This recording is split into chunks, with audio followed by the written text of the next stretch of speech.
we are. Sorry, I was asking Coral. I was asking Coral if they wanted to record or you wanted to record. Okay, cool. So thanks so much for being here. So we'll get started with the first question. Yeah, don't worry, no one's being recorded unless you unmute yourself and start talking. So if you want to ask... Am I muted? No, and that's good. Yeah, we want you on camera. If you don't mind. Okay, so the first question is, how and why did you start this curated meme Instagram? It started in 2017, about close to a year after Trump had gotten elected.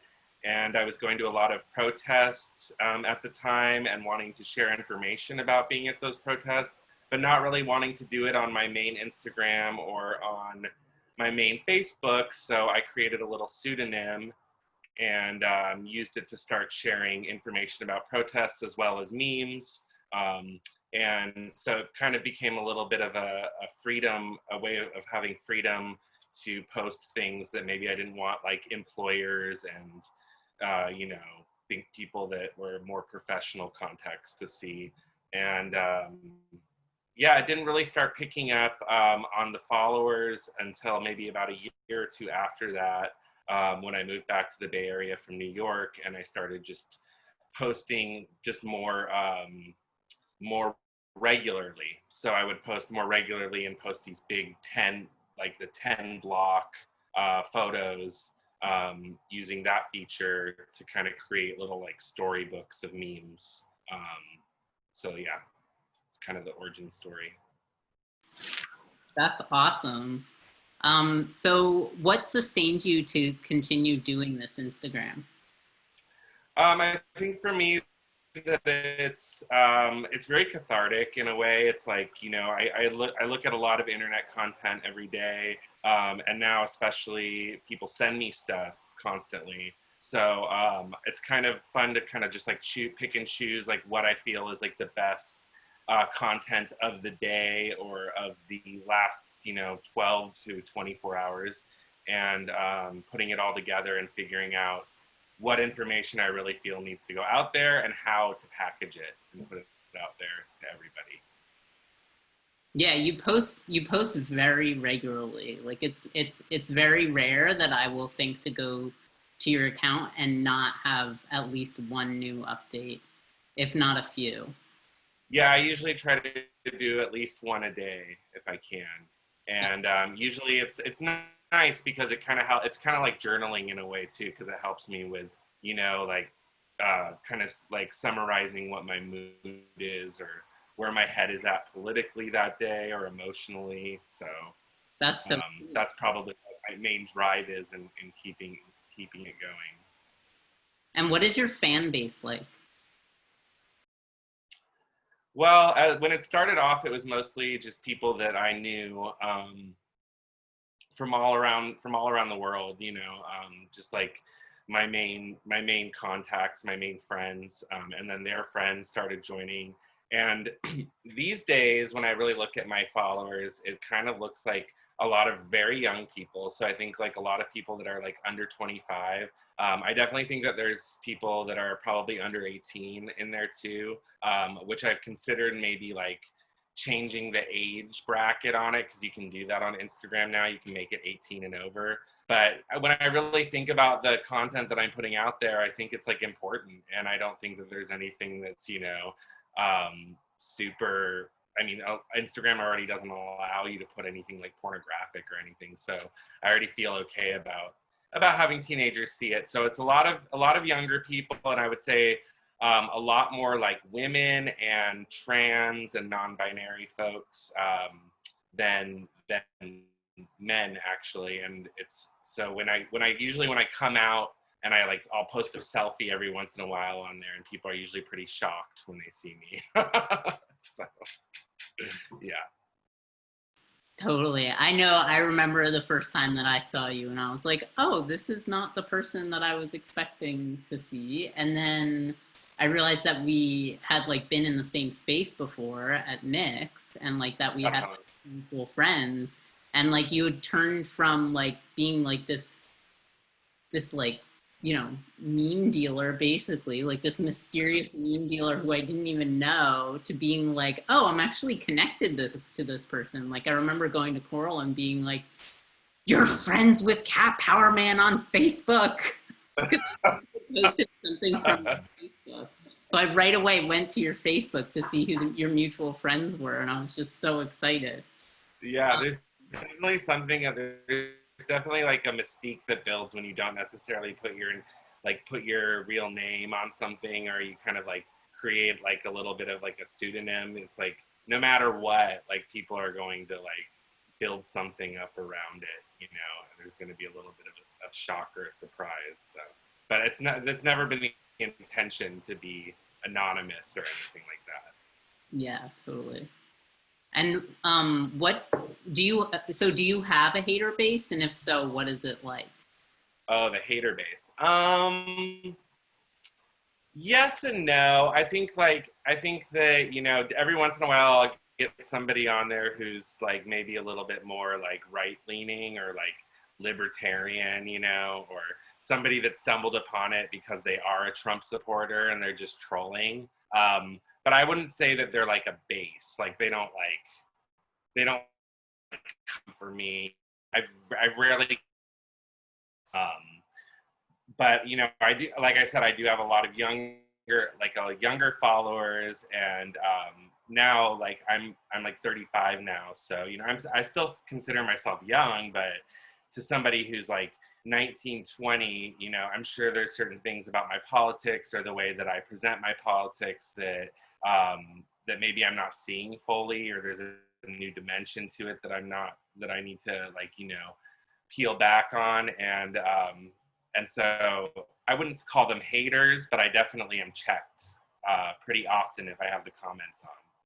And people, you know, will let me know, oh, I don't like this, or, you know, this is making fun of this, or this is putting this in too much of a light. And, you know, so it's, you know, it's a constant learning process for sure. And how often do you engage, and how often do you like set boundaries and not actually like go where people are trying to take you with whatever it is, you know, whatever it is they're complaining about? Yeah, I think that, you know, at first when it first started kind of like bubbling up, and the followers started the follower number started growing and growing, and I would get the comments rolling in, you know, I'd get like kind of defensive sometimes because people would like, you know, lay down facts, and I'd be like, well, yeah, obviously I'm understanding of that. That's why I'm posting it, you know, and then I'd have people go, oh, whoa, I wasn't talking to you, you know. So I think that people start to use they use the comments as almost like a forum, and so it kind of took me a while to learn that like maybe not every comment is like directed at me as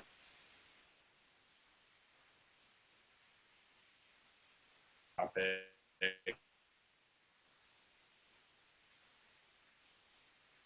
And, you know, which one directed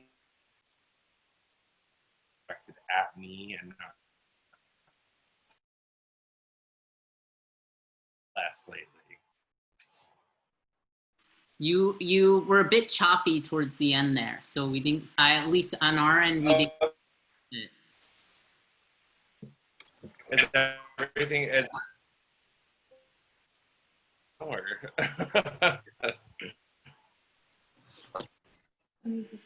Okay, so maybe can you hear us all right? Can you hear us and see us all right? You guys on my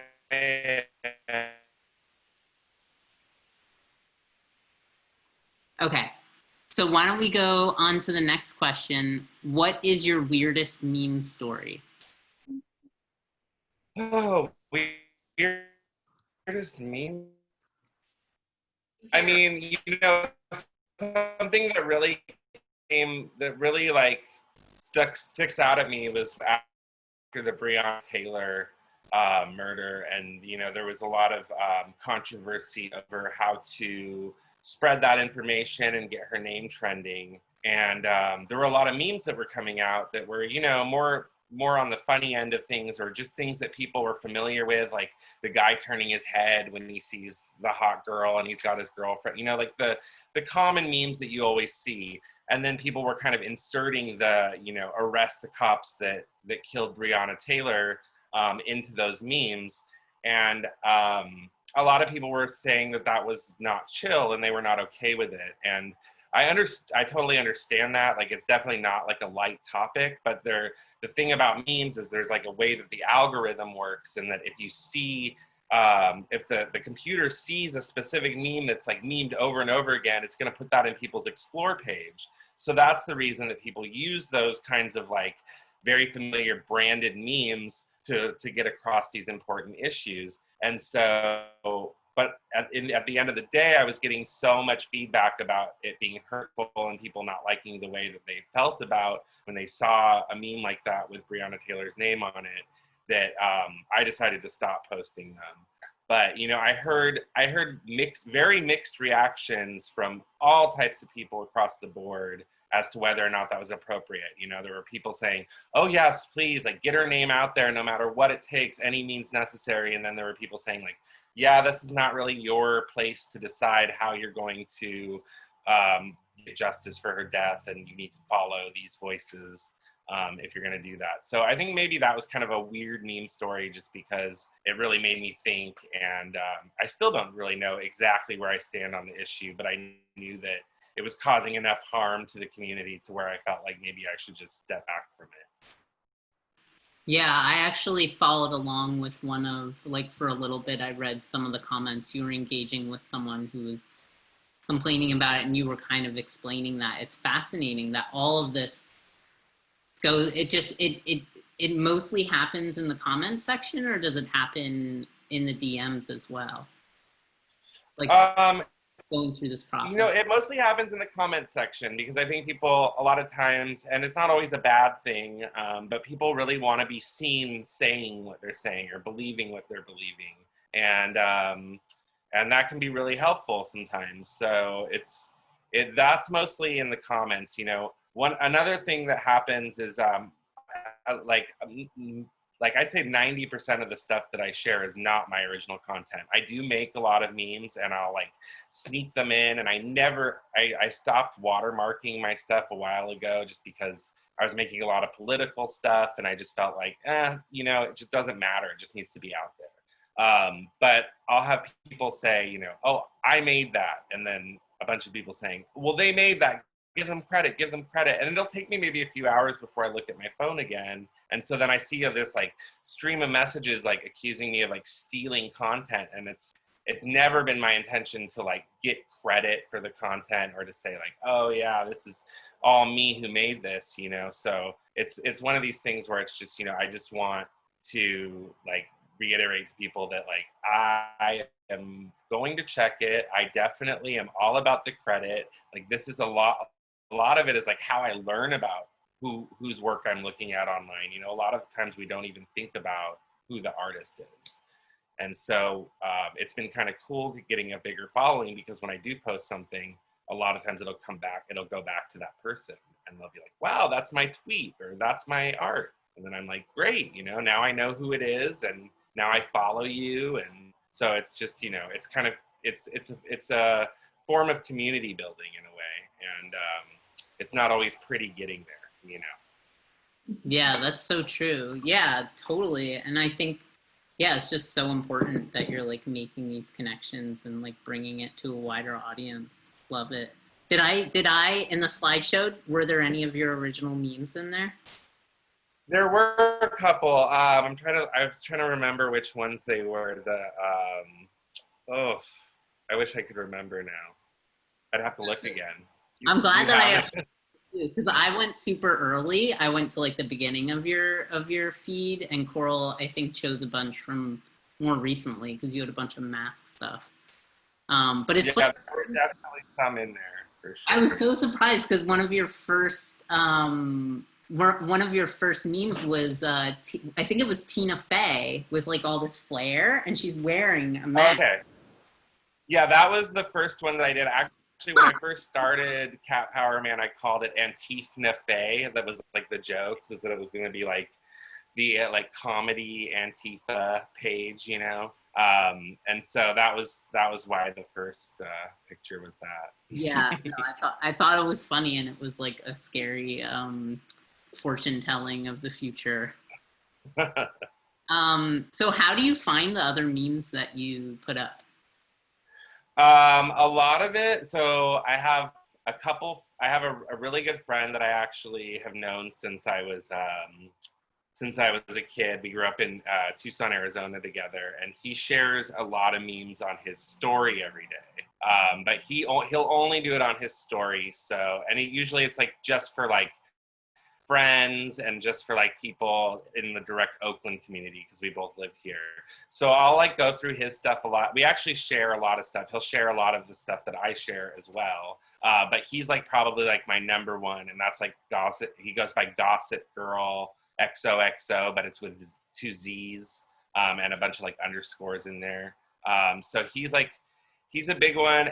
There was a person named John Ursing that when I lived in New York, we worked on Mix together there, and he actually like was running a meme page. It was his personal page, but he would do memes constantly, and he was also really into Britney Spears, and he would do the 10 book thing. So I kind of like learned that from him in a way, because he would just kind of collect memes like crazy and then share sets of 10 of them like every day or two. And so for a long time, like when I first started, I was kind of like pulling from his stuff a lot, and he's also an original creator, and I think Britney Spears actually follows him. Like she actually follows his Twitter or his Instagram or something. So there is a little bit of a slight connection there.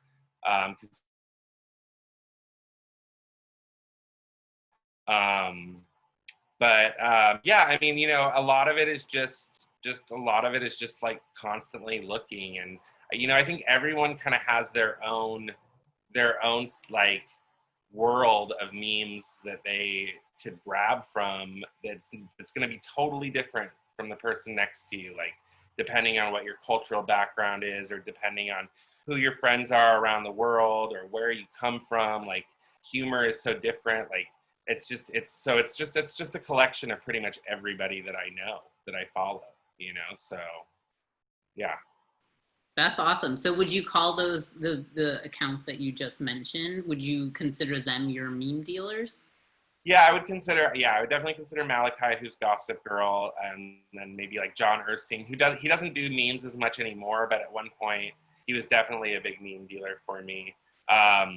There's a person that goes by Comrade Brittany on Instagram, and so they started doing like a Britney worship, kind of Britney fan page around the time that she had shared that Democratic Socialist meme. And so like their icon is like a picture of her with the communist hat. And so they share a lot of Britney memes, like political Britney memes, but they also share a lot of just very you know, leftist, communist. They're also non-binary identified, so there's a lot of gender memes that they share. And so I'd say that they're a big meme dealer of mine too. And they're actually like newer. And when I like contacted them and was like, wow, I really love your page, it's so great, they were like, wow, that means so much coming from you. I like kind of got the idea to do this like from following you, you know? So it's kind of funny how it's like there's never really an origin to it. It's all so back and forth. There's not really a hierarchy, you know. There's the follower count, but really means so little. That's so true. Yeah, that's so true. So when people send you the memes, do they send you the same ones over and over again, or is it usually different memes from different people? Sometimes it'll be the same thing over and over again. Like for instance, lately with like the Free Britney stuff, you know, if like a new like development breaks in that, like I'll get like, you know, so many messages of people sending me the same information, which is really nice. It's super thoughtful, you know. So I never get like mad about it. And as far as this, sometimes I'll get stuff that's just like so original and like so spot on. Like, wow, you really know me. Like you sent this to me, and like I don't even know you that well, but like you must really follow my page to know that I would get this and think it was funny. And then I'll get stuff that I've like posted like maybe like you know, months and months ago or like a year ago or something. And that's always funny too, because I'm like, oh, I've seen it, you know, but it's like, it's like such a funny thing to be, you know, like have an attitude about, you know, oh, I already saw that meme, or that's old news, you know. I don't know. So this next one's from Coral, I can tell. Okay. How do you know which memes to post? Do you feel it in your body? Yeah, I like that question a lot because it's true. It is. You do feel it in your body, and I think that other people do too when they, like, you know, see internet content that they find to be like extremely relatable, where they're just like, they just feel like a pull to it, like, oh my god, like I feel so called out, or I feel so dragged, or oh my god, this is so me, you know, or this is exactly how I feel right now in this moment. So yes, I think it's very intuitive, you know, if you will. It's like a gut feeling. I love that. Yeah, because that, like, you kind of curating it in that way definitely is received that way, at least from my experience, for sure. So which posts which memes are most popular? I think this means, yeah. So I think that, okay, so one thing that I do with my meme page that a lot of people maybe not always understood is that, like, on the 10th slide, I usually always try to dedicate it to a celebrity. And it's not always a celebrity that I'm like in love with or think is like the best person or think that anybody should model their life after, but it'll be like almost as if I was casting them in that set of memes, if that set of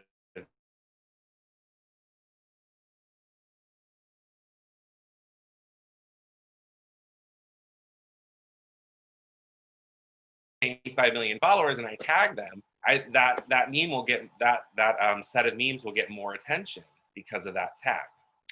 And I'm getting a little bit of a notice here saying my internet connection is unstable, so I don't know if moving closer this way is going to help. Can you still hear me?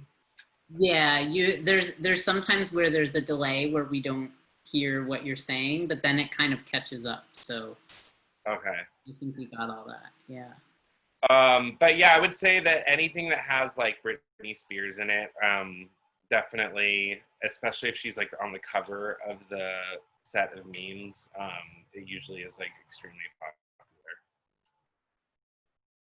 So are you careful with what you put on the cover? Like, or is that something that you see? Sometimes, I mean, I feel like if there's like a message in the set of memes that I feel like really needs to get out there and really needs to get boosted, I'll like put it with something else in the set that I feel will definitely get noticed. For some reason, every time that I put Ariana Grande in a set of memes, it just explodes. Like, I almost think that like I could like attribute that to like part of the reason that my meme page got so many followers at first was I had this meme of her like waving like a rainbow flag, but it was kind of like joking about allies and kind of how she was she was a straight white queer person of color or something like that. Because she's like, you know, like people like get on her case so much for being like an appropriator, and so that's what the meme was about. And that meme drew so much traffic to my page just because it was a picture of her with a rainbow flag. So it's like, I don't know what kind of science they have going on with the algorithm or what it is that Instagram sees and what they pick up on and decide to put out there. But I definitely think it plays a part in it. I'm sure that you've posted this, the Ariana Gandhi. Does that get the same traction? Yeah, I mean, I think it's like around, it's like kind of the same, like, you know, like she kind of has her own little role in the meme world, and it definitely has to do with being like a performative ally, you know. Interesting. Cool. So are you trying to overthrow the system one meme at a time?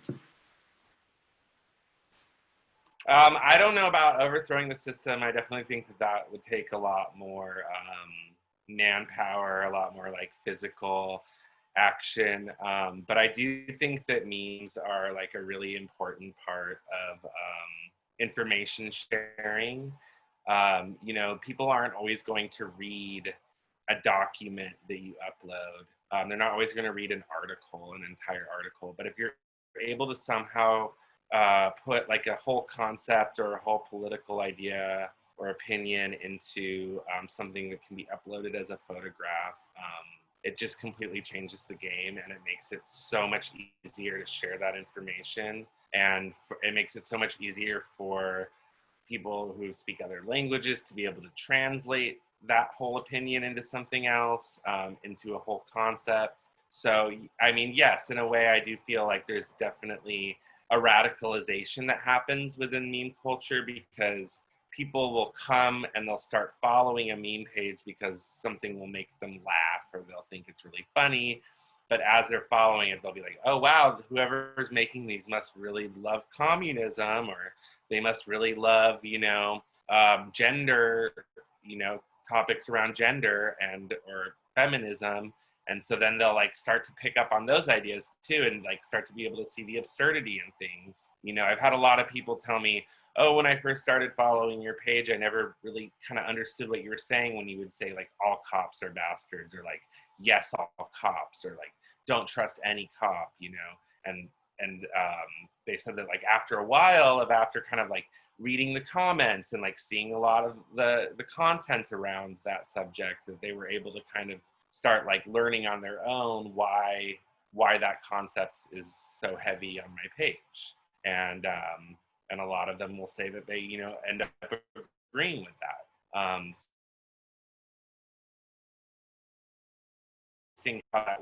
How the meme world or how social media is kind of radicalizing new generations of people or new classes of people, you know.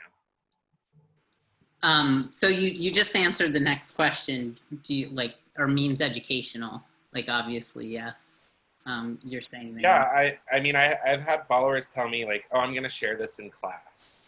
And I mean, I don't know if they're in high school or college or, but it'll be something about, you know, I like to share a lot of stuff about billionaires and class politics and the way that, you know, that people hoard wealth, and that's not often thought about when we start to blame the problems on a bad economy on each other. We don't really think about, you know, who's really to blame.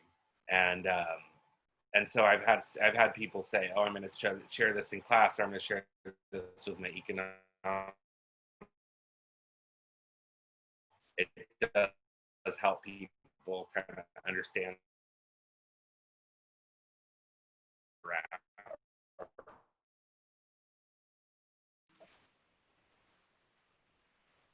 It's a little bit choppy, but I think we're catching all you're saying. Could you explain the that diagram that's like the talking about like memes in class? Yeah, I'm gonna see if I can pull it up, and maybe I'll see if I can make it my Yeah. virtual background.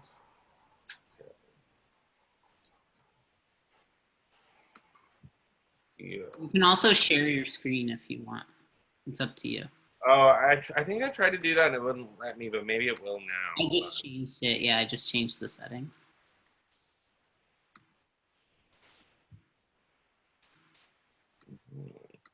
Here it is. Yes. Okay, so. I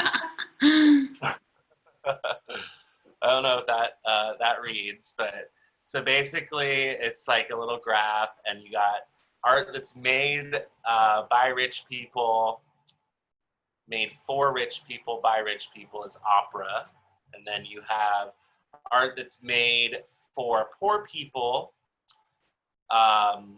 made for rich people by poor people, that's theater, and then you have made for poor people by rich people is television and movies, and made for poor people by poor people is memes.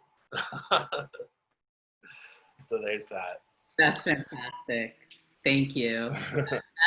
That's a little education right there. That's fantastic. Thank you. Yeah, I don't know who made that, but like it really struck a chord with me when I saw it, Yeah. Because actually, I'm a filmmaker. I went to film school. I still do a lot of video and film projects, but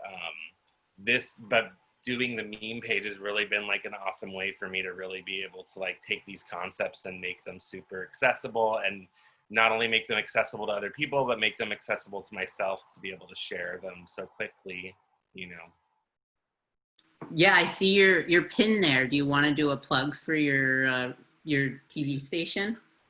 Oh, well, so yeah, this is a production company that me and my friend do. It's called TV Party Films. So that's another project that I do. We use a lot of VHS footage, and we use a lot of like recycled like archival footage, and we mix it with like live performances of people that we know doing live music or performance art, or visual artists doing like murals, and then we'll mix it with like archival footage and music, and do like what we like to call a video zine. So we did one of those last year.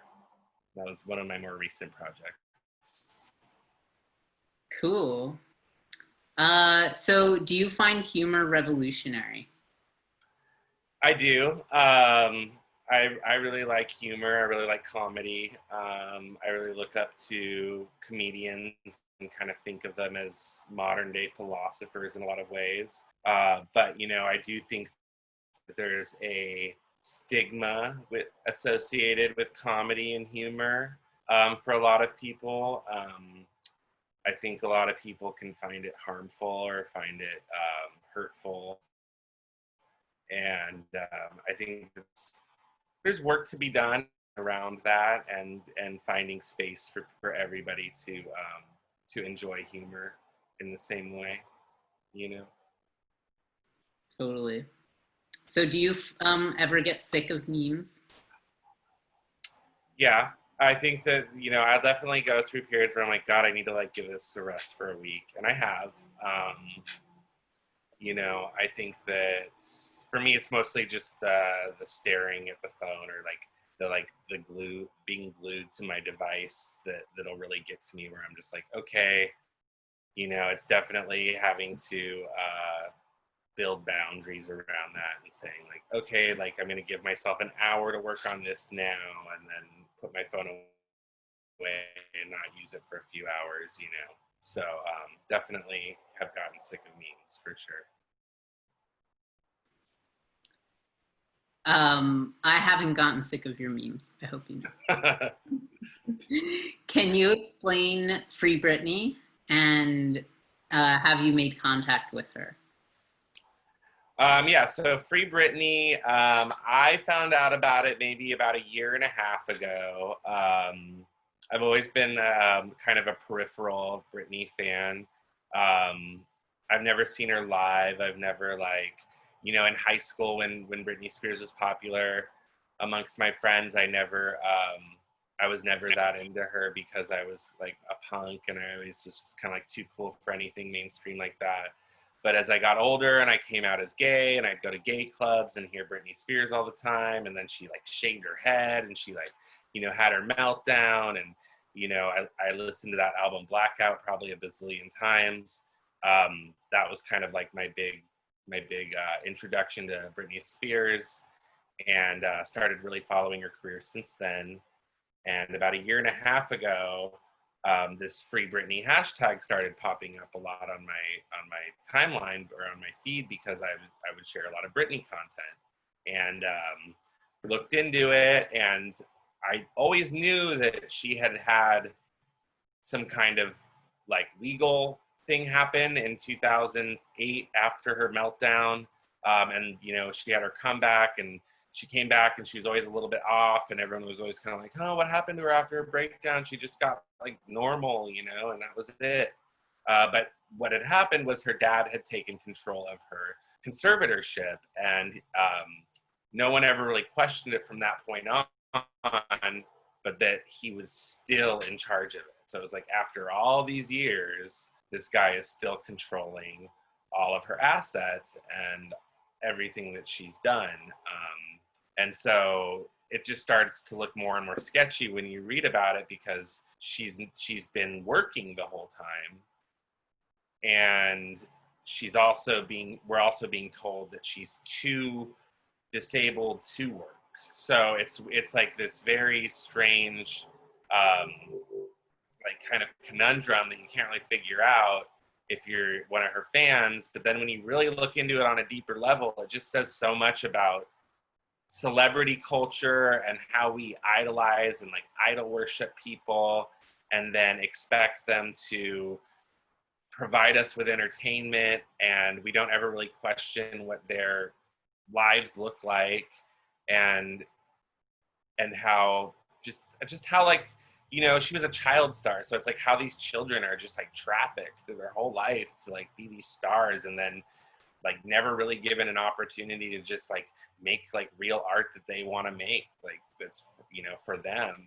And I don't know, I think that there's something that it just resonates with me, because I'm from the same generation. You know, as a child I wanted to be an actor, and I didn't do it. You know, obviously my mom wasn't like a stage mom, and I'm grateful for that now. But you know, it's just, you really think about the way that we just put so much like emphasis on that type of fame, and we don't really question like how damaging it is to not only that person, but how damaging it is to us as a culture to think that that's like the ultimate thing to have.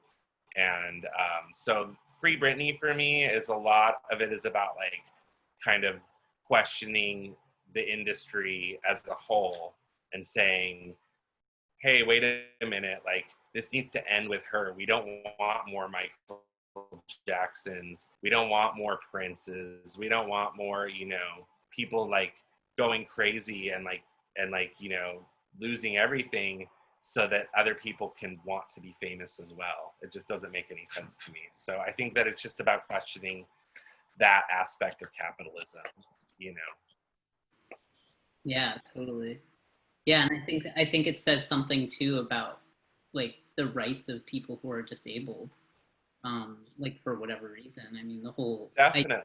leadership. And Like, it's like, if they could treat her that way, imagine how people who have no money and no resources and no recourse, no fans, you know, imagine how they're dealing with it when their parents are put in charge of their conservatorship or in charge of their financial situation. You know, I certainly would not want my parents in charge of my money at my age. I don't think any of my friends would want that. You know, no matter how good or bad their mental health is, you know.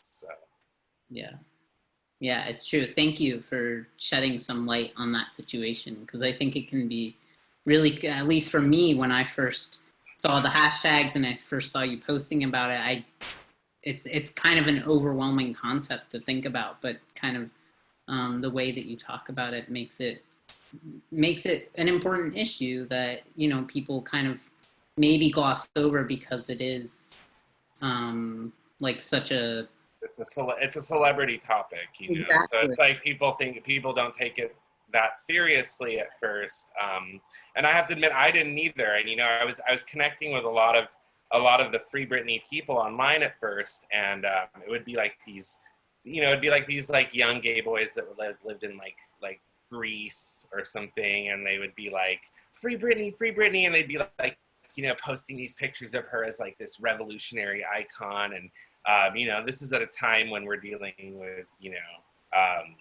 ICE and like kids in prison camps, and we're dealing with, you know, Black Lives Matter, and like, you know, abolishing the police or defunding the police, and you know, so it seems like to people like, oh, why would we be focused on Britney Spears? But it's funny how if you actually kind of like take certain issues like that and you like run them simultaneously to each other, like there's a radicalization that happens.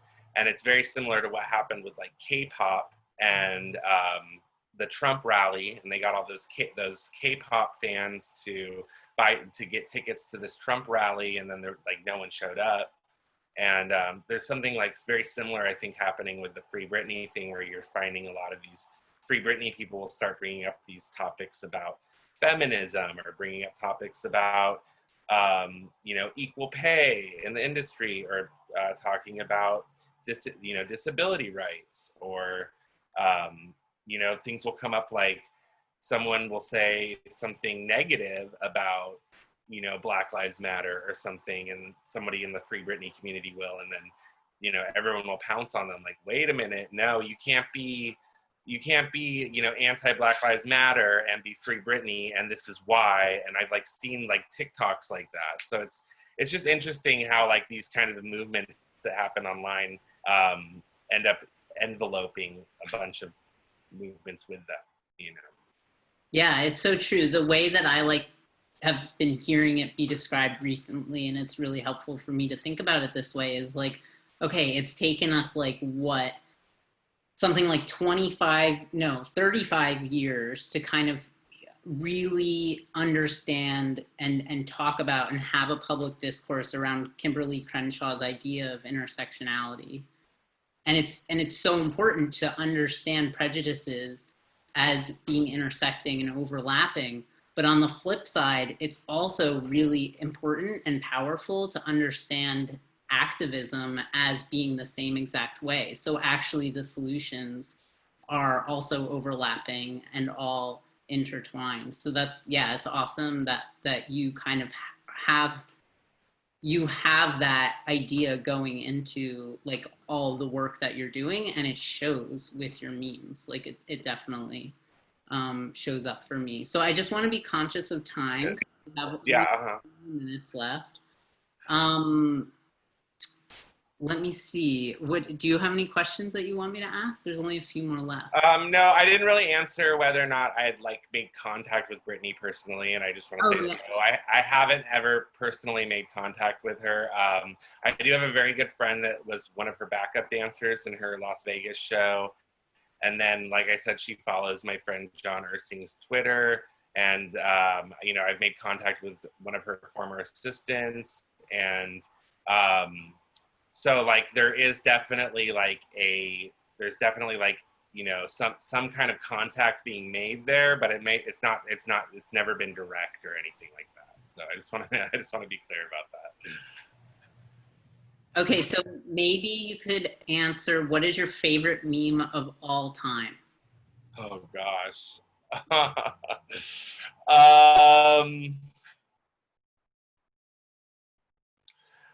don't know. That's a really hard question. I think it just changes so much. It's just like there's always something new that makes me laugh harder than the thing that I laughed at before, you know, and something will be like really funny one week, and then like, you know, it's just not the next, you know. So I don't know. It's just so like, it could be anything, you know. It could be the next meme I see could be the funniest meme ever, and then something could top it. So